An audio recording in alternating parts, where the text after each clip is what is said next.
Good morning. We are at the Cohen Bray house in Oakland, and my name is Kirk Peterson. I'm an architect, and I've worked on this historic house.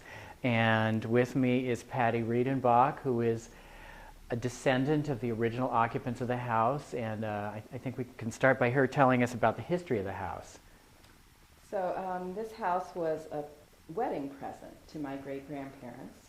Their two families got together. The Bray family was the bride's family, Emma Bray. And they actually had a much larger house across the street from this house, which has long since disappeared. It was called Oak Tree Farm. And they gave the land and built this house.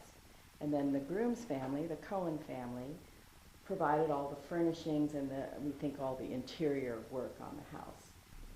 This house is, there may be 10 or 20 houses in the United States this well preserved. There are other house museums, but this house is amazing because there are pictures from the 1880s of that piece of furniture, this I don't know what it is, an etagere, I think, with some of the same china sitting on it. And we're standing on a wall-to-wall carpet that was installed in 1884, and it still looks good. This is the original paint. Somebody's cleaned it a little bit here to show what it would have been like. And this is the original gold leaf. And you know, it's never been retouched because they moved into this house with everything perfect on their wedding day, and they never had quite as much money as their parents did, and so they just kind of left a lot of things and let them be. So there wasn't this whole thing of redecorating and changing things and repainting things. They just kind of let it be.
So this is the porch off the smoking room. The smoking room was what the room was called that everybody had a good time in, though we don't allow smoking here anymore.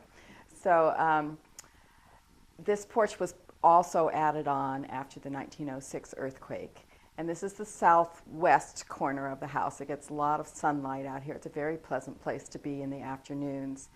It had a little bathroom added on, probably in the 1940s, for my great-grandmother, which is in serious condition at this time, and it's our only public bathroom. And the whole porch is kind of sinking, and at this point our next major project, we managed to put a new roof on the house a couple years ago.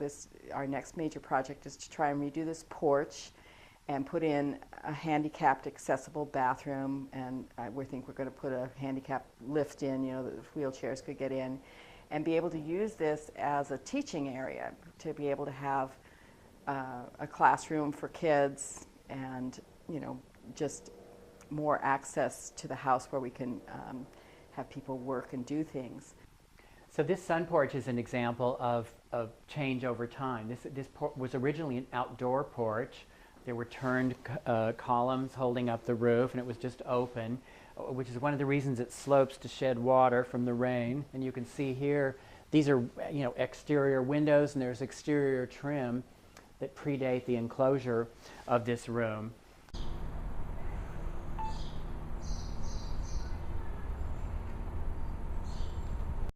In general, in preservation, you want to preserve serviceable features.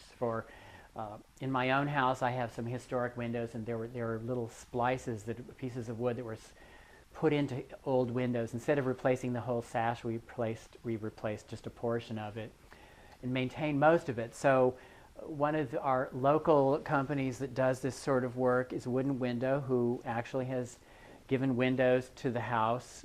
There are some replacement windows upstairs. I think the windows we were just talking about are these windows are to be done in the future.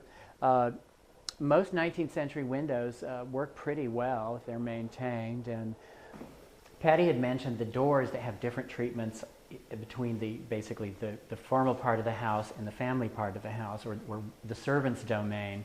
So the house reflects social trends of the time and social history. In this room, the indicators are, well, one thing that's interesting is this built-in sideboard here was a gift from another neighbor who was in the shipping business. So this came from England. It was a gift from a neighbor and was incorporated into the house. And stylistically, it doesn't quite go with the rest, but of course it's beautiful. And this kind of eclectic Victorian atmosphere, it accepts a lot of different treatments.